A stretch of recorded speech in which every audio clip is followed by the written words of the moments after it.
Hello दोस्तों, नमस्कार। कैसे हैं आप? उम्मीद करता हूँ आप बिल्कुल स्वस्थ होंगे और आपकी पढ़ाई अच्छे से चली रही होगी।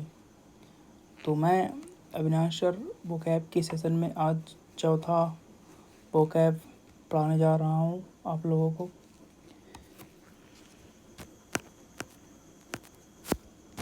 जिसका जो है डॉडल।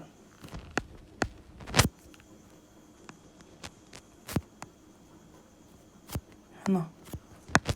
बेसिकली डॉडल का अर्थ होता है समय नष्ट करना।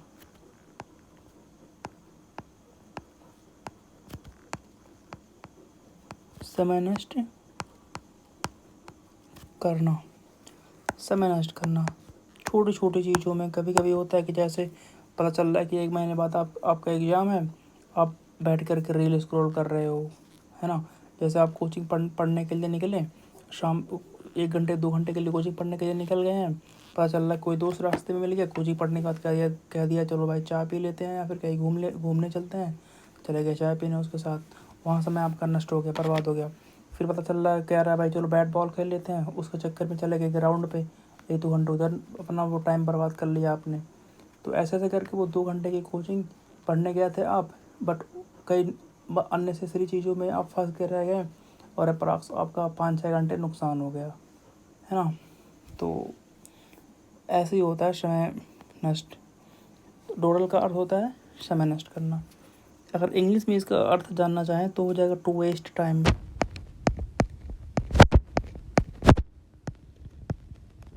ना। To waste time. To waste time हो गया। डोडल का एक अर्थ और होता है कि जैसे आप किसी चीज़ को बहुत स्लोवली कर रहे हैं। है ना। मतलब लेजीनेस आपके अंदर है, बहुत लेजी हैं आप, कोई कार्य करने जा रहे हैं तो बिल्कुल लेजी लेजी सा कर रहे हैं। 1 घंटे का कार्य है तो आप 1.5 घंटे 2 घंटे लगा दे रहे हैं उसमें। है ना। तो उस केस में भी हम डोडल यूज़ करते हैं। डोडल का एक अर्थ वो भी होता है to do something very slowly. ये हो जाएगा to do something very slowly. है ना। ये हो गया। अभी ये हो गया डोडल। अब हम बिना आपका समय नुकसान किए चलते हैं सीधे इसके सिनोनिम पर। है ना। सिनोनिम पे चलते हैं।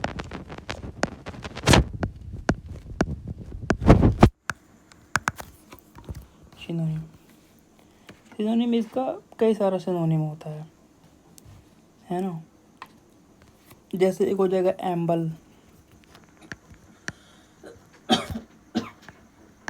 है ना। ये जितने सारे वोकैब आपको मैं पढ़ा रहा हूँ, ये सारे के सारे previous year question paper based हैं, जो कि पिछले 2 या 3 सालों के अंदर जितने सारे एग्ज़ाम में पूछा गया है वहाँ से मैं उठा करके ला रहा हूँ एसएससी के। बाकी चाहे वो सीपीओ हो गया, एसएससी सीजीएल हो गया, एसएससी सीपीओ हो गया, एमटीएस हो गया, जीडी हो गया। है ना। फेज़ 11 हो गया वो भी। है ना। इन सारे पेपर्स में जो पूछता है वो कैप वहाँ से उठा उठा करके ला रहा हूँ मैं। और कुछ अपने तरफ से भी कुछ एक्स्ट्रा एग्ज़ाम ओरिएंटेड चीज़ें डाल दे रहा हूँ ताकि फ्यूचर में जब आपका एग्ज़ाम हो तो उसमें हेल्प करे। ठीक। जो कि जो अदर्स एग्ज़ाम में, जो अदर कई सारे एग्ज़ामों में जो पूछा गया है वो कैब, वहाँ से कुछ कुछ जो इम्पोर्टेंट वो कैब है वो भी मैं ऐड कर रहा हूँ। तो हम लोग पढ़ रहे थे डॉडल का सिनोनिम। डॉडल का सिनोनिम एक होता है एम्बल। एम्बल का अर्थ होता है कि to walk in a slow and relaxed way. मतलब जैसे आप टहल रहे हैं, शाम को बाहर गए हैं, यहाँ पे सुबह सुबह टहलने जा रहे हैं, सपोज दैट। तो होता नहीं कि यहाँ सड़क के किनारे कोई दोस्त मिल गया, आप ऐसे नॉर्मल मतलब वर्कआउट करने के लिए गए थे या फिर रनिंग करने के लिए गए थे, पता चल रहा कोई दोस्त मिल गया और बता भाई क्या हाल चाल है तेरे, क्या चल रहा, पढ़ाई वढ़ाई में है, क्या चल रहा है बिजनेस में तेरा। तो इस तरीके की बातें होने लगी और पता चल रहा है दोनों लोग बिल्कुल स्लो स्लो चल रहे हैं फुटपाथ पे साइड में, बिल्कुल रिलैक्स होकर के। हाँ भाई चल बढ़िया मस्त चाय पीने चलेंगे, ये वो मतलब गप्पे लड़ा रहे हैं कई तरीक़ों से। तो in that case we used amble. Okay. इसका हो जाएगा इंग्लिश में अर्थ to walk in a slow and relaxed way. Okay, ये एमएल का अर्थ हो गया। एक इसका सिनोनिम होता है फिडल अराउंड। फिडल अराउंड का बेसिकली अर्थ क्या होता है, जैसे अभी मैंने थोड़ी देर पहले एग्जांपल दिया था आपका कि आप जा रहे हैं कोचिंग पढ़ने, तो पता चल रहा आपका दोस्त मिल गया, 2 घंटे की कोचिंग में आप 5-5 6-6 घंटे लगा दे रहे हैं। बोल दिए चल भाई चाय पीने चलते हैं, आप चाय पीने चले गए। उधर बच्चा पता चल रहा है 1-2 दोस्त और मिल गए, उनके मतलब टाइम के चक्कर में थोड़ा सा और आपका टाइम लॉस हो गया। फिर पता चल रहा है कोई दोस्त कह दिया भाई चल शाम को बैट बॉल खेलने चलते हैं, ग्राउंड पे चलते हैं। उधर चल के आपको 1-2 घंटे मतलब लॉस हो गया, है ना। तो आप घर से निकले थे 2 घंटे की कोचिंग के लिए, पता चल रहा आपका 5 से 6 घंटे नुकसान कर दिया आपने बाहर निकलने के चक्कर में, ठीक। तो उस केस में आप फिडल अराउंड यूज़ करते हैं। फिडल अराउंड का अर्थ होता है टू स्पेंड टाइम, है ना, डूइंग स्मॉल थिंग्स। मतलब क्या होता है कि कुछ मतलब अपना समय आप छोटी छोटी चीज़ों में नष्ट कर दे रहे हैं, छोटी छोटी चीज़ों में आप अपना समय बर्बाद कर दे रहे हैं। लाइक पढ़ाई कर रहे हैं आप, 1 या 2 घंटे की पढ़ाई कर रहे हैं, 2 घंटे का सेशन था आपका, पता चला थोड़ा सा पढ़ा 10-15 मिनट, पता चल रहा है रीली स्क्रॉल कर रहे हैं। पता चल रहा आज के बच्चे जैसे पता चल रहा है भाई पबजी वाला ज़माना नहीं चल रहा है, पबजी फ्री फायर वाला। पता चल रहा 10-15 मिनट पढ़े, फिर अपना वही भिड़े पड़े हैं गेम में या फिर रील स्क्रॉल कर रहे हैं। तो भाई वही हो गया। उस केस में फिडल अराउंड यूज़ करते हैं। मैं ये नहीं कह रहा हूँ कि ये सब चीज़ें गलत हैं, बट क्या है कि एक फिक्स टाइम पीरियड के अंदर जो होती हैं चीज़ें वो सही होती हैं। थोड़ा सा हाँ भाई सही है, थोड़ा सा टाइम पास होना चाहिए, तो उस केस में ये हो जाएगा। तो फिडल अराउंड का अर्थ होता है टू स्पेंड टाइम, है ना, डूइंग स्मॉल थिंग्स, जो कि अननेसेसरी चीज़ें हैं, जो इम्पॉर्टेंट नहीं है, तो उन चीज़ों में आप अपना समय बर्बाद कर दे रहे हो, तो उस केस में फिडल अराउंड यूज़ करते हैं। तो लिख लेंगे to spend time doing small things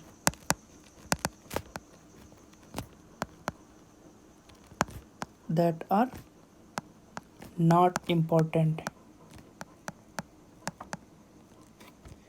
मतलब जो महत्वपूर्ण नहीं है और ज़रूरत भी नहीं है उस चीज़ का, उसके चक्कर में आप अपना समय बर्बाद कर दे रहे हैं, तो उस केस में हम यूज़ करते हैं फिडल अराउंड।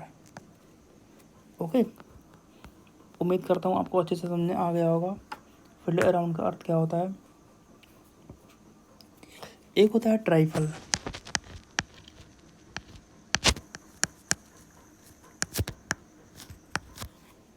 ट्राइफल ट्राइफल का अर्थ होता है to handle something very slowly, है ना, to handle something very slowly. Suppose that आप किसी केस के रिगार्डिंग गए हैं पुलिस स्टेशन में, तो सर वहाँ पे जो क्या है दरोगा वो लोग बैठे हैं, तो पता चल रहा है कि आप केस लिखवाने गए हैं कि सर ये कर लीजिए, तो वो कर रहा है कि अभी 10 मिनट बैठो, अभी ये काम मैं कर लेता हूँ थोड़ा चौड़ में, है ना। तो कई तरीके का काम जो है अपना वो पूरा करके फिर उसके बाद आपके पास आ रहे हैं, आपको समय दे रहे हैं। अब मतलब आपके केस को बहुत स्लोवली हैंडल कर रहे हैं, बिल्कुल नॉर्मली ले रहे हैं, है ना। अब बिल्कुल उस चीज़ को आप मतलब वो वैल्यू ही नहीं दे रहे हैं, तो उस केस में हम ट्राइफल यूज़ करते हैं। ये हो गया, किसी चीज़ को बहुत स्लोली हैंडल कर रहे हैं, बहुत लेजीनेस भी कह सकते हैं आप उसको। मतलब 1 घंटे का कार्य है तो उसको आप 1.5 घंटे का टाइम लगा दे रहे हैं या फिर 2 घंटे का टाइम लगा दे रहे हैं, तो in that case we use trifle. Trifle is the synonym of dawdle. Dawdle का मतलब होता है to waste your time. Okay, तो उम्मीद करता हूँ आपको अच्छे से समझ में आ रहा होगा। एक इसका सिनोनिम होता है डॉडल का stagger.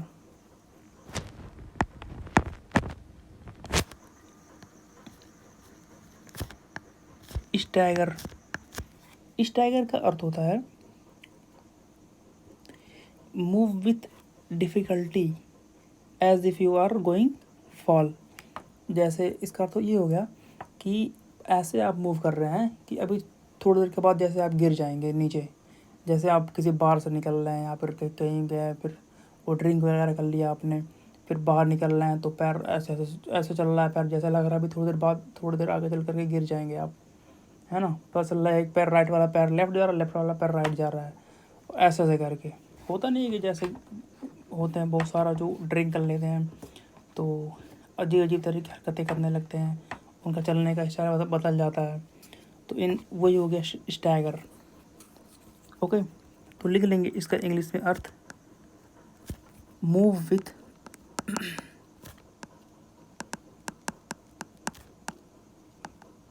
Difficulty as if you are going to fall। मतलब बहुत अचंभा तरीके से आप चल रहे हैं, वॉक कर रहे हैं, है ना, जैसे ऐसा लग रहा है कि अभी आप थोड़ी देर बाद जा कर के गिर जाएंगे। तो ये अर्थ हो गया स्टैगर। कभी कभी एग्जाम्स में ये होता है कि डायरेक्टली वन वर्ड सब्स्टिट्यूशन में भी ये वर्ड डाल देता है एग्जामिनर, स्टैगर। स्टैगर मीन्स क्या होता है, तो नीचे 3-4 ऑप्शन रहेगा, उसमें एक ऑप्शन ये भी हो जाएगा, मूव विथ डिफ़िकल्टी, है ना, या फिर अलग अलग तरीके की चीज़ें हो गई। तो कंसेप्ट क्लियर होने से क्या फ़ायदा होता है, थोड़ा सा जब आप डिटेल में पढ़ेंगे कि हर एक वोकैब का उस वोकैब से जितने सिनोनिम बन रहे हैं, जितने एंटोनिम बन रहे हैं, जितने वन वर्ड सब्स्टिट्यूशन बन रहे हैं, तो वो चीज़ें बहुत लॉन्ग टर्म में आपको बहुत हेल्प करेंगी। रेदर देन अगर आप किसी एक वर्ड का अर्थ रट्टा मार कर चले जा रहे हैं, तो वो चीज़ें मुझे नहीं लगता कि बहुत ज़्यादा बेनिफिशियल होंगी। कुछ टाइम के बाद ऐसे ही होता है कि हाँ वो चीज़ें दिमाग से उतरने लगती हैं। तो कोशिश करिएगा, कुछ भी पढ़िए आप, लाइक किसी कोई भी सब्जेक्ट हो गया, मैथ हो गया, रीजनिंग हो गया, या फिर जीके जीएस कुछ भी हो गया, तो कॉन्सेप्ट पे ज़्यादा फोकस करिए। ओके, उम्मीद करता हूँ समझ में आ गई होगी अच्छे से बात। ओके, एक हो गया डिसिलरेट। ओके, जैसे इस एसिलरेट हो गया, एसिलरेशन हो गया, किसी चीज़ को आप त्वरित कर रहे हैं तो डी एसिलरेट हो जाएगा। ओके, इसका अर्थ भी हो जाएगा। डिसिलरेट का अर्थ होता है मेक समथिंग हैपन मोर स्लोली, किसी चीज़ को आप बहुत स्लो कर दे रहे हैं, जैसे गाड़ी चला रहे हैं तो त्वरित कर दे रहे हैं, आपको एसिलरेशन दे रहे हैं ठीक से, और फिर कुछ टाइम के बाद आपको रोकना है गाड़ी, तो फिर उसको आप डिएसेलरेट करेंगे, तभी तो रुकेगी गाड़ी आगे जा करके। तो वही अर्थ हो गया इसका, make something more slowly. Okay,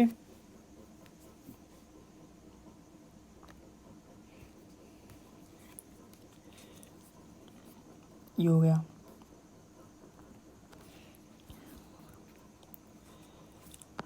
एक इसका अर्थ होता है, एक इसका सिनोनिम होता है ड्रैग वंस फीट, है ना, ड्रैग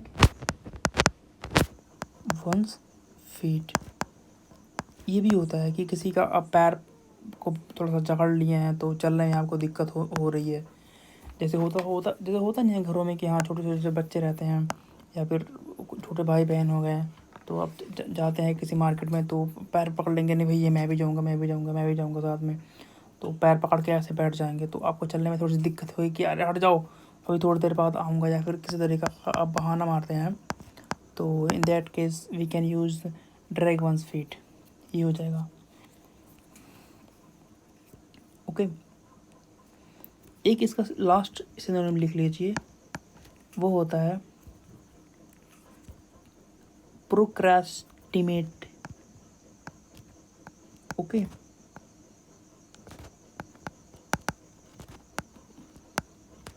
प्रोक्रास्टिनेट, इसका अर्थ ये होता है कि किसी चीज़ को आप मतलब पर डे रेगुलरली आप उस चीज़ को डिलेइंग कर रहे हैं।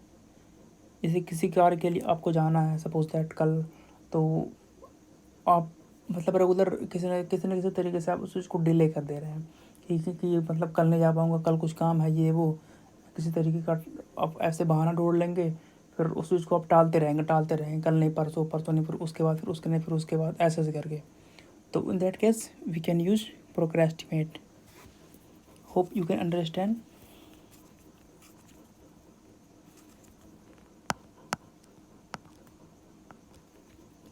ये हो जाएगा टू कीप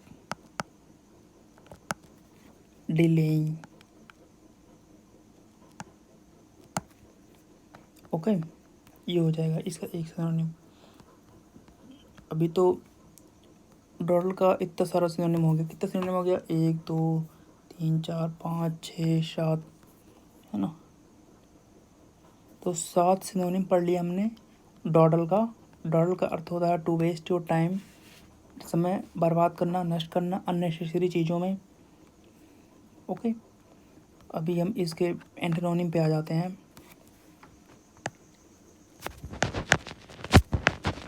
एंटोनिम क्या है कि बिल्कुल इस चीज़ का उल्टा करते जाना है, बिल्कुल उल्टा। वहाँ आप समय बर्बाद कर रहे थे, यहाँ आप समय बचाएंगे। ओके, तो चलिए आते हैं इसके एंटोनिम पे। एंटोनिम इसका एक क्या हो जाएगा? पहला हो जाएगा इसका रश, है ना। रश का अर्थ ये होता है डू समथिंग वेरी क्विकली।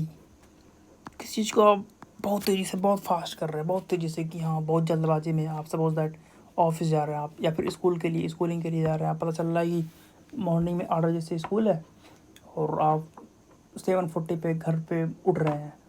तो 20 मिनट में क्या होगा कि आपको हर चीज़ जल्दी जल्दी नहाना है, उसी में टिफ़िन तैयार करना है, उसी में फिर ब्रेकफास्ट भी करना है, फिर उसी टाइम में आपको पहुंचना है स्कूल के लिए।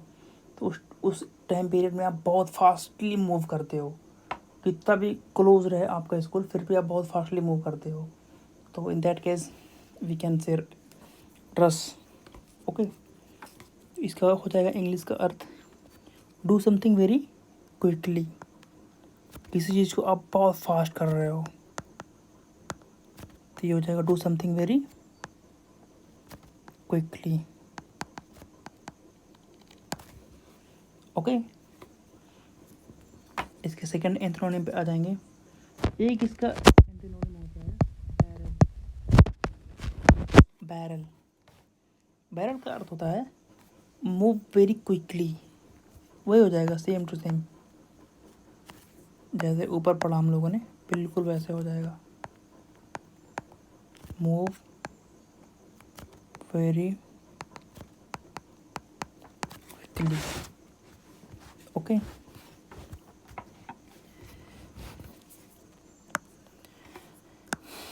एक इसका हो जाएगा एंटोनिम हैस्टेन।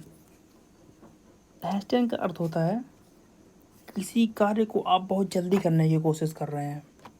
वही हो गया ना कि आप किसी ऑफिस के लिए सपोज दैट लेट हो रहे हैं, तो जल्दी जल्दी उठ रहे हैं, फिर पता चल रहा है बहुत तेज़ी से आप ब्रेकफास्ट तैयार कर रहे हैं, है ना। खाना वाना भाई बाद में बना लेंगे, या फिर कहीं बाहर से होटल में खाने का प्लान बना रहे हैं, घर पे जल्दी जल्दी नाश्ता तैयार कर रहे हैं ऑफिस जाने के लिए। तो in that case we can use हैस्टेन।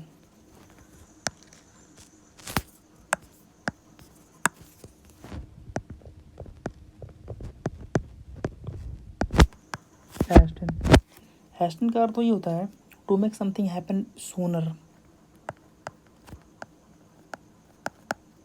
To make something happen sooner. Okay,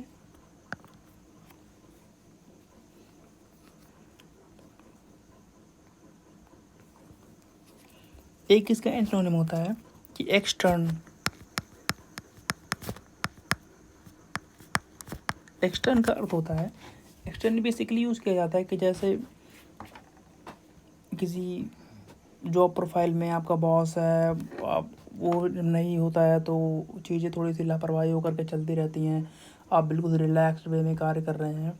तो सपोज दैट ऊपर से कोई ऑर्डर आ गया कोई चीज़ बनाने के लिए, सपोज दैट कोई डाटा फीड करने के लिए आ गया, तो मतलब आपके बॉस के द्वारा आपको थोड़ा सा प्रेशराइज्ड किया जाता है वो कार्य करने के लिए, है ना, कि हाँ जल्दी से इस चीज़ को पूरा करिए इस टाइम पीरियड के अंदर।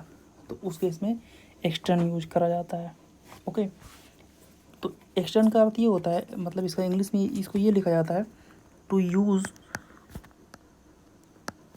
पावर। पावर लिख सकते हो, एबिलिटी लिख सकते हो, है ना, या ability to make something happen.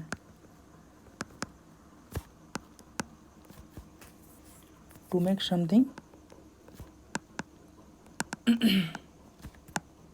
Happen, किसी कार्य को करने के लिए, बहुत फास्ट करने के लिए आप क्या है कि थोड़ा सा पावर यूज़ कर रहे हो, प्रेशराइज कर रहे हो सामने वाले इंसान को, ऐसे मतलब बॉस के द्वारा यूज़ करा जा रहा है, तो उस केस में हम एक्सटर्न यूज़ कर सकते हैं। ओके, होप आपको अच्छे से समझ में आ रही होगी। एक इसका सिनोनिम होता है ट्रेवाई, है ना। ट्रेवाई का अर्थ होता है कि वही हो गया कि to make something happen sooner, कोई चीज़ बहुत जल्दी आप करवाने की कोशिश कर रहे हो किसी से, लाइक कोई लेबर है आपके पास, आपके वहाँ जॉब कर रहा है, ऐसे तो नॉर्मली वो रिलैक्स्ड वे में जॉब कर रहा है, सपोज दैट आप, होता नहीं कि यहाँ का कॉन्ट्रैक्ट ले लेते हैं किसी चीज़ का, आपके जल्दी से ये इसी मतलब टाइम पीरियड के अंदर पूरा हो जाए, तो जो कॉन्ट्रैक्टर होता है, जो मतलब हेड होता है, उसको द्वारा प्रेशराइज किया जाता है लेबर को कि हाँ भाई ये चीज़ इस टाइम पीरियड के अंदर हो जानी चाहिए, तो उस केस में वी कैन यूज ट्रेवाई। ओके, तो बेसिकली ये मतलब वर्क प्रोफाइल के लिए यूज़ करा जाता है इस वर्ड को। ओके, ये हो जाएगा word work specially of A painful और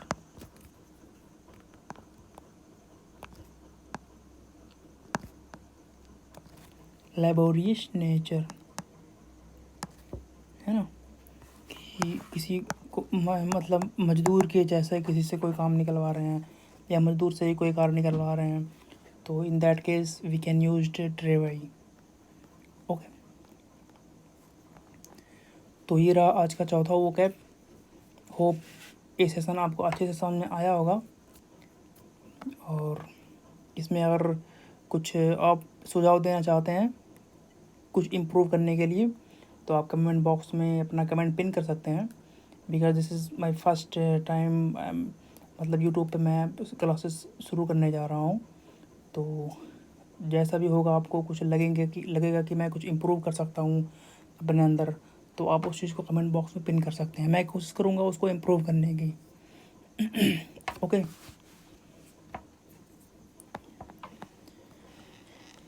तो आशा करता हूँ आपको अच्छे से समझ में आया होगा ये क्लास। और भाई आपको कुछ लोड लेने की ज़रूरत नहीं है ना, बिल्कुल आपको सिर्फ मेरा क्लास अटेम्प्ट करना है, पर डे अटेम्प्ट करना है। ये जर्नी तो मैं पर डे बताता ही हूँ आपको कि ये अप्रॉक्स 5 to 6 मंथ का रहेगा, मतलब CGL 2025 का टारगेट कर रहे हैं हम लोग, तो CGL हो गया, CPU हो गया, ओके, या फिर अदर्स एग्ज़ाम, जिस भी एग्ज़ाम में अब ये SSC वोकैब का आता है क्लास, तो उसमें बहुत ही हेल्प मिलेगा आपको। किसी पेपर में, जिस पेपर में इंग्लिश का पोर्शन पूछा जाएगा, उसमें तो भाई 50 to 60% यही आ रहा है आज के टाइम में। वन वर्ड सब्स्टिट्यूशन हो गया, सिनोनिम हो गया, एंटोनिम हो गया, है ना। तो बस अगर आपको पता चल रहा है कि टाइम के एग्ज़ाम के 1 या 2 महीने आप प्रिपरेशन करना स्टार्ट कर रहे हैं, तो वो मेरे हिसाब से रिस्की होगा, खुद का आप नुकसान करवा लेंगे। तो बस यही कहना चाहूँगा कि बस लगे रहिए और अपने लाइफ में सब अच्छा करेंगे, और बस मेहनत करते रहिए दोस्तों। इसी के साथ मैं अपना सेशन आज का बंद करने जा रहा हूँ। होप आपको अच्छे से समझ में आया होगा। तो मिलते हैं दोस्तों फिर किसी दिन नए वीडियो में, तब तक के लिए धन्यवाद। Thank you for attempt my session.